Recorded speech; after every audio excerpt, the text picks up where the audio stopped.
اور ख़वातीन व हज़रात, जहाँ पर पाकिस्तानी अवाम संगीन हालात से गुजर रहे हैं, वहीं पर वालिदैन भारी भरकम फ़ीसें भर के तलबा व तलबात को बच्चों को स्कूलों में भेजते हैं।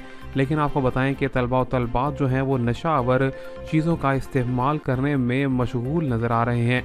आपको पता चला कि कराची में एक प्राइवेट स्कूल की वीडियो सोशल मीडिया की ज़ीनत उस टाइम पर बनी जब वहाँ पर मौजूद लड़के तो दूर की बात, लड़कियाँ भी सिगरेट नोशी और इसी तरह की नशा आवर चीज़ों में मुलविस नज़र आई और वीडियो जो है सोशल मीडिया पर मुकम्मल तौर पर वायरल हो गई। आपको दिखा रहे हैं यहाँ पर अपडेट, जो कि वालिदैन के लिए एक बहुत ही आंखें खोल देने वाली वीडियो है। ख़ास तौर पर लड़कियों के हवाले से भी ये मामला जो है बहुत ही शर्मनाक जो है वो सामने आया है। निजी स्कूल का, जहाँ पर कम उम्र की जो लड़कियां हैं वो ना सिर्फ नशावर चीज़ों का इस्तेमाल कर रही हैं बल्कि वालिदैन का जो मुकम्मल तौर पर एतमाद है उसको भी खो रही हैं।